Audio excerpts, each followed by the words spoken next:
Hello दोस्तों, आपका स्वागत है हमारे चैनल 64 बिट्स कोड में।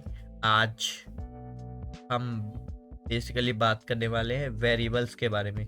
वेरिएबल्स क्या होते हैं जावास्क्रिप्ट में या और कोई सी भी लैंग्वेज में, सी हो, पाइथन हो, जावास्क्रिप्ट, जावा हो, उन सब में वेरिएबल्स क्या होते हैं। सभी में हालांकि वेरिएबल्स आपने देखे होंगे कि जावास्क्रिप्ट में भी है, जावा में भी है, सी में भी है। तो वेरिएबल्स का डीपली मीनिंग क्या होता है और जावास्क्रिप्ट में हम वेरिएबल्स कैसे डिक्लेयर करते हैं, वेरिएबल्स का ग्लोबल स्कोप क्या होता है, ये सब हम बात करेंगे। तो वीडियो को शुरू करते हैं। तो बेसिकली हम अभी बात करते हैं कि वेरिएबल्स क्यों डिक्लेयर कर जाते हैं और क्यों होते हैं वेरिएबल्स। वेरिएबल्स एक लाइक कंटेनर, एक कंटेनर होता है जिसका हम नाम दे देते हैं और उसको हम मेमोरी में रख देते हैं, और जब भी यूज़ करना होता है उसको हम कॉल कर लेते हैं। फंक्शन, यानी कि फंक्शन को भी कॉल करते हैं, बट इसको हम कॉल कैसे करते हैं, नाम से। ऐसे आप समझ सकते हैं। और ये क्या है, नेम इक्वल टू हेलो। तो हेलो हमारा एक स्ट्रिंग टाइप का है। अभी के लिए ये आप समझ लो स्ट्रिंग टाइप का। स्ट्रिंग टाइप का कैसे हमने पता लगाया, क्योंकि ये जो डबल कोट्स हैं इसके अंदर लिखा हुआ है, तो इसके अंदर जो कोई भी चीज़ लिखी होती है वो हमारी स्ट्रिंग होती है।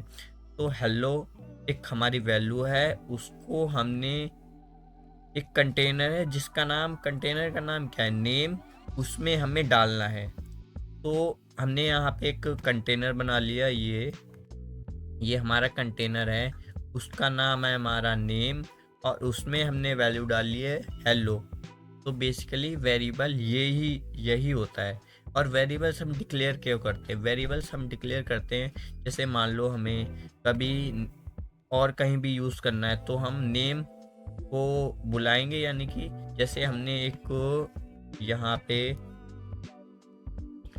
एक लिया num1 इक्वल टू 3, और दूसरा लिया num2 इक्वल टू 4, और यहाँ पे हम लेते हैं sum equal to num1 plus num2।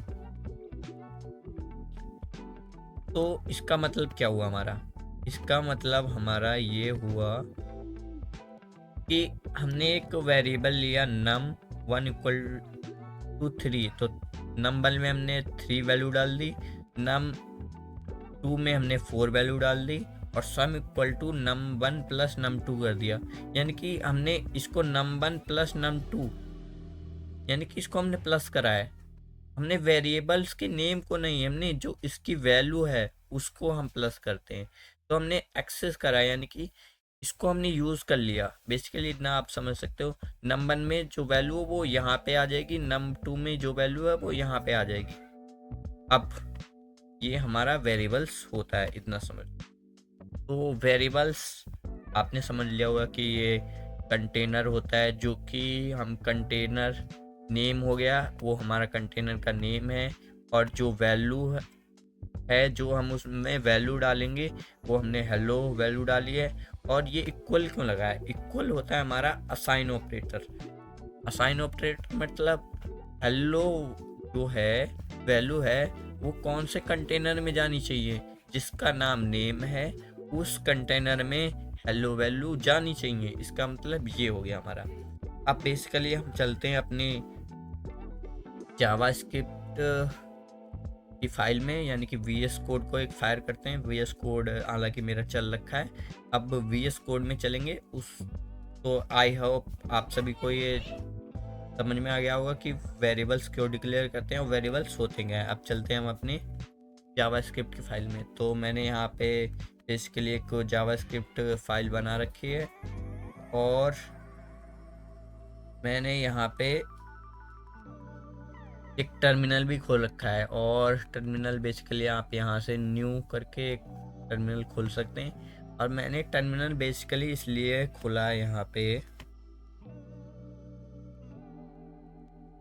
Terminal मैंने बेसिकली यहाँ पे इसलिए खोला है क्योंकि मैं अभी कोई भी HTML फाइल में जावास्क्रिप्ट इंजेक्ट नहीं कर रहा हूँ, ना कि मैं वहाँ पे जा रहा हूँ, क्या कहते हैं, क्रोम में जाके इंस्पेक्ट जाके कंसोल कर रहा हूँ, ये कुछ नहीं कर रहा हूँ। अभी बेसिकली मैं BS कोड में जावास्क्रिप्ट कैसे चलाएंगे वो मैं आपको बताऊंगा।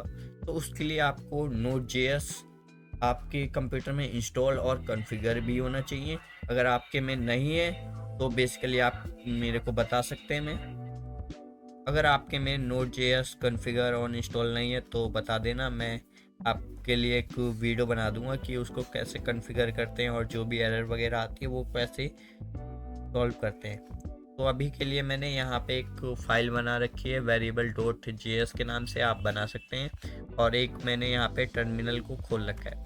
अब हम वेरिएबल्स कैसे बनाते हैं जावास्क्रिप्ट में वो बात करते हैं। तो यहाँ पे हम 3 तरीके से बनाते हैं। एक वॉर कीवर्ड को यूज़ करके बनाते हैं, और यहाँ पे वेरिएबल का नाम, जो कि वेरिएबल का नाम देते हैं var1, और यहाँ पे मैं एक स्ट्रिंग ले लेता हूँ। ये स्ट्रिंग और नंबर ये सब क्या होते हैं वो अगली वीडियो में मैं पूरा ब्रीफली डिस्कस करूँगा।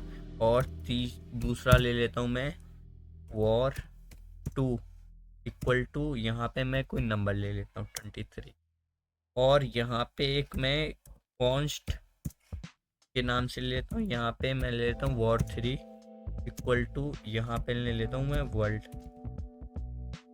तो बेसिकली इतने टाइप से ही हम जावास्क्रिप्ट में वेरिएबल डिक्लेयर कर सकते हैं। हालांकि और भी होते हैं, जैसे मान लो, और मतलब यहाँ पे वॉर क्या कहते हैं, फोर लिया इक्वल टू, ऐसे करके भी आप कर सकते हो, कोई दिक्कत नहीं है। यहाँ पे कि मैं बाद में बताऊंगा कि यहाँ पे मैंने कोई भी कीवर्ड नहीं लगाया, ना वॉर लगाया, ना लेट लगाया, ना कॉन्स्ट। तो यहाँ पे सिंपली हमारा लेट ही लग जाता है। इनडायरेक्टली यहाँ पे आगे लेट लग जाएगा, जब हम कंपाइल हमारा ये कोड होता है तो यहाँ पे लेट लग जाता है। तो बेसिकली यहाँ पे हमारा 3 तरीके से ही यूज़ करते हैं। अब हम समझते हैं कि ये तीनों लाइन का मतलब क्या है। यहाँ पे वॉर हमारा एक कीवर्ड है, यहाँ पे variable1 हमारा वेरिएबल का नेम है, इक्वल ये असाइन ऑपरेटर है, और हेलो हमारा ये वैल्यू है जो कि स्ट्रिंग टाइप का है। तो इसका मतलब हुआ कि हेलो वर्ल्ड जा रहा है, इनकी असाइन हो रहा है variable1 में, जिसका नाम यानी कि नाम वेरिएबल का 1 है, और वो वॉर है। यानी कि वॉर का मतलब क्या हुआ, बेसिकली वॉर का मतलब हुआ, वॉर मतलब होता है कि इसमें ब्लॉक स्कोप नहीं होता। इतना आप समझ लो कि इसमें ब्लॉक स्कोप नहीं होता, और इसकी जो वैल्यू है ना वो चेंज हो सकती है। अब चेंज मतलब यहाँ पे मैंने एक war4 इक्वल टू, यहाँ पे मैंने ले लिया ADSH, सॉरी war4 नहीं, यहाँ पे war1, ऐसे मैं कर सकता हूँ, सॉरी यहाँ पे, हाँ ऐसे मैं कर सकता हूँ। मतलब war1 में जो वैल्यू है हेलो की जगह में आदेश या नंबर कोई 2 3 1 2 कोई भी आप number, boolean, true false, object, कुछ भी आप डाल सकते हो। आगे जाके आप चेंज कर सकते हो। वेरिएबल में ये वॉर में ये होता है। और वॉर में एक और चीज़ होती है, वॉर में जो कि इसका ड्रॉबैक भी रहा है कि वॉर में ब्लॉक स्कोप नहीं होता। ब्लॉक स्कोप मैं आगे जाके आपको बताऊंगी कि ब्लॉक स्कोप क्या होता है। फिर दूसरा हमारा हो गया let equal to war2 equal to 23। ये आपको पता ही है कि ये वेरिएबल का नेम, ये असाइन ऑपरेटर, ये 23 एक नंबर है। तो 23 वेरिएबल में असाइन हो रहा है, जिसका वेरिएबल का नाम क्या है, war2। और लेट मतलब क्या होता है, लेट मतलब हमने कीवर्ड है जो कि इसमें तो ब्लॉक स्कोप होता है, इतना समझ लो कि इसमें ब्लॉक स्कोप होता है, और इसमें भी हमारा वैल्यू चेंज हो सकता है। तो ये लाइन 1 और लाइन 2 में डिफरेंस ही क्या है। वॉर से भी हम डिक्लेयर कर रहे हैं, लेट से भी हम डिक्लेयर कर सकते हैं। तो वॉर में हमारा जैसे कि पहले मैंने बताया कि यहाँ पे हमारा ब्लॉक स्कोप फॉर में नहीं होता है और लेट में ब्लॉक स्कोप होता है। इतना अभी के लिए समझ ले, थोड़ी देर बाद मैं आपको बताऊंगी कि ग्लोबल स्कोप क्या होता है और स्कोप वगैरह क्या होता है, ब्लॉक स्कोप क्या होता है। तो यहाँ पे 23 की जगह मैं आगे जाके कोई स्ट्रिंग भी ले सकता हूँ, कोई और नंबर ले सकता हूँ, या बुलियन कोई भी ऑब्जेक्ट वगैरह कुछ भी मैं ले सकता हूँ आगे जाके, मेरा इतना है कि। और इसके बाद कॉन्स्ट मतलब होता है एक कांस्टेंट, यानी कि वर्ल्ड है, ये वर्ल्ड जो भी वैल्यू है वो इसके अलावा अब कुछ होगी ही नहीं।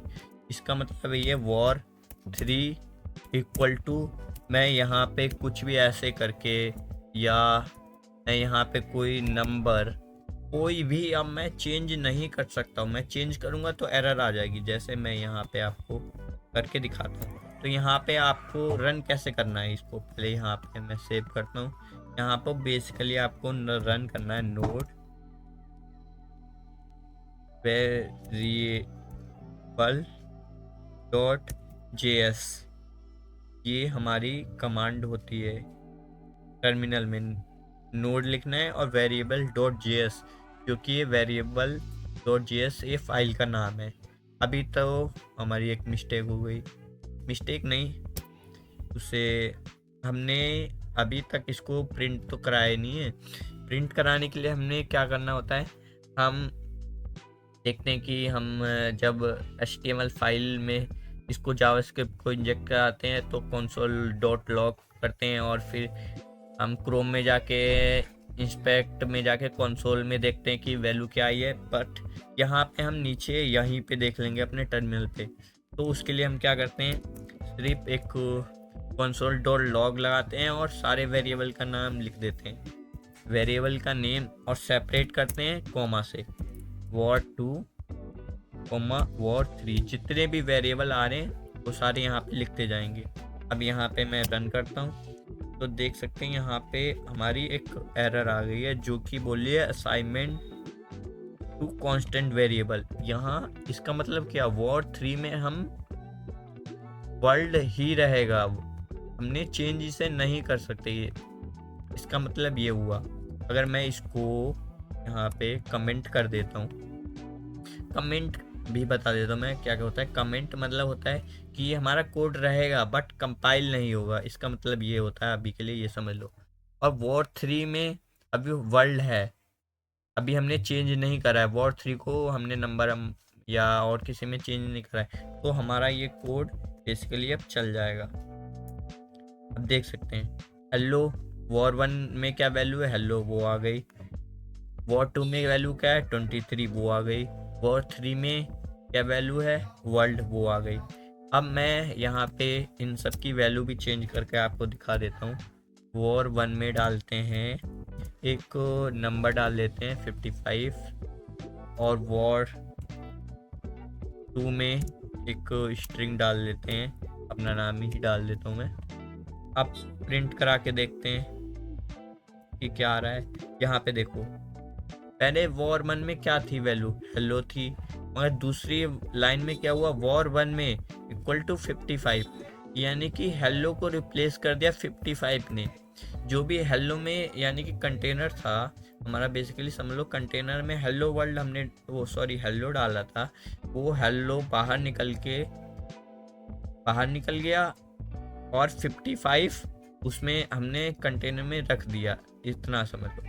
और war2 में पहले क्या था 23 को हमने कंटेनर से बाहर निकाला, और फिर उसके अंदर हमने कंटेनर में क्या डाल दिया, आदेश डाल दिया, इतना समझ लो। अब हमारे war2 की वैल्यू क्या हुई, आदेश। war2 की वैल्यू अब 23 नहीं रही, ना ही war1 की वैल्यू हेलो रही। उसके लिए हमारा क्या आ रहा है 55, आदेश और वर्ल्ड। आई होप ये सब आप समझ चुके होंगे। अब हम बात करते हैं, एक छोटा सा मेथड बात कर लेते हैं, जो कि होता है हमारा टाइप ऑफ मतलब होता है वेरिएबल का टाइप क्या है। वेरिएबल का टाइप, जैसे वेरिएबल में जो वैल्यू है उसका टाइप क्या है, ये स्ट्रिंग टाइप का है, ये नंबर टाइप का है, वो बात कर लेते हैं। उसके लिए हमारा एक फंक्शन मेथड होता है टाइप ऑफ में हम एक पैरामीटर देते हैं जो कि वेरिएबल का नेम होता है, जिसको हम टेस्ट करना होता है कि इसका टाइप क्या है। और ऐसे ही हम सारे वेरिएबल का कर लेते हैं। Type of for 2, type of for 3।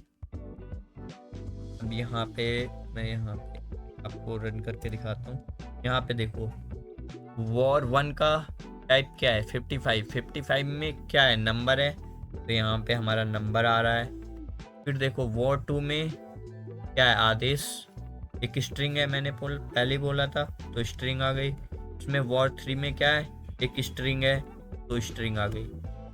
अभी के लिए इतना समझ लो, मैं आगे वीडियो में बताऊंगा कि नंबर क्या होता है, स्ट्रिंग क्या होता है, ये सब और बुलियन वगैरह। अब बात करते हैं एक और टॉपिक के बारे में।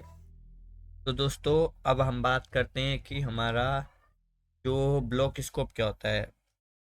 ये सिंपली हमारा यहाँ पे आप देख सकते हैं, जो ये कर्ली ब्रेसेस मैंने बनाई है, इसके अंदर जो भी लिखा जाएगा वो हमारा ब्लॉक स्कोप होता है, इतना समझ लो। अब ब्लॉक स्कोप यानी कि स्कोप दो प्रकार के होते हैं, यानी कि दो काइंड्स होते हैं, एक ग्लोबल और एक लोकल। हमारा ये जो लाइन 1 से लाइन 9 तक है, ये हमारा ग्लोबल हो गया। और जो ये कर्ली ब्रेसेस के अंदर जो चीज़ भी हो रही हो, जैसे फंक्शन डिक्लेयर कर रहे हो या फंक्शन बना रहे हो, या हम एक कोई भी conditional statement, if else loop वगैरह जो भी चला रहे हो, वो बाहर वाले को नहीं पता चलेगा। यानी कि ये हो गया हमारा लोकल स्कोप। ये जितना भी है ये हमारा लोकल स्कोप हो गया, और यहाँ पे जो भी है वो हमारा ग्लोबल स्कोप हो गया। अब मैं आपको यहाँ पे एक एग्जांपल लेके देता हूँ। जैसे मेरे को यहाँ पे वॉर 1, वॉर 2, वॉर 3 को प्रिंट करा के देखना है यहाँ पे, तो यहाँ पे वो प्रिंट हो जाएगा, क्योंकि इसका मतलब ये हुआ कि जो भी यहाँ पे ग्लोबल में होगा वो लोकल एक्सेस कर सकता है। मैं आपको एक एग्जांपल देता हूँ। जैसे आप घर में हो, घर में आपके जो भी चल रहा हो, आप टीवी देख रहे हो या खाना बना रहे हो, कुछ भी कर रहे हो, तो वो बाहर वाले को नहीं पता चलेगा।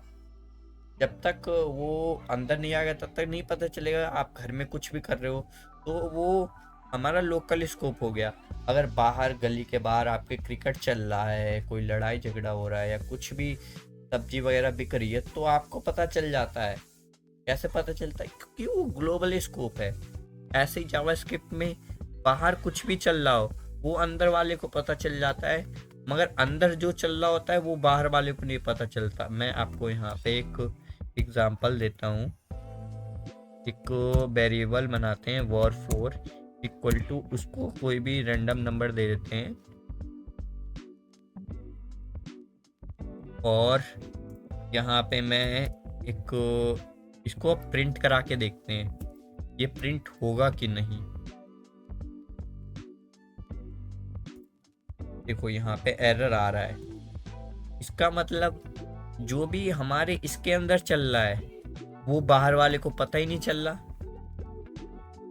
ये होता है हमारा स्कोप, समझे ना, कि बाहर हमने ये इसके अंदर डिक्लेयर करा है, यानी कि लोकल में डिक्लेयर करा है, बट हम इसे एक्सेस कहाँ कर रहे हैं, यानी कि प्रिंट कहाँ करा रहे हैं, बाहर ग्लोबल में। इसलिए हमारा प्रिंट नहीं हो रहा। जो भी हमारा ग्लोबल में हो रहा होता है वो लोकल को पता होता है, मगर लोकल वाला ग्लोबल को नहीं पता होता है। ये बात होती है, ठीक है। तो इतना आई होप आप लोग समझ गए होंगे। अगर मैं लेट की जगह यहाँ पे वॉर यूज कर लेता, वॉर में हमारा ब्लॉक स्कोप नहीं होता, लेट में हमारा होता है, कॉन्स्ट में ब्लॉक स्कोप होता है। अब यहाँ पे आप देख सकते हैं ये प्रिंट हो जाएगा, ये नंबर हमारा प्रिंट हो जाएगा। अब मैं यहाँ पे एक लेता हूँ से कॉन्स्ट वो वॉर 6 इक्वल टू, यहाँ पे मैं 00 ले लेता हूँ, एक नंबर है,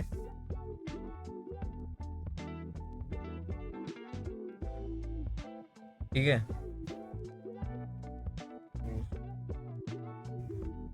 war6 हमारा एक नंबर है, और यहाँ पे एक हमने और लिया है const war6 इक्वल टू 77। अब आप सोच रहे होगे ये हमने यहाँ पे war6 लिया और ये भी war6 है, दोनों वेरिएबल सेम है, और यहाँ पे मैं अगर यहाँ पे प्रिंट कराऊं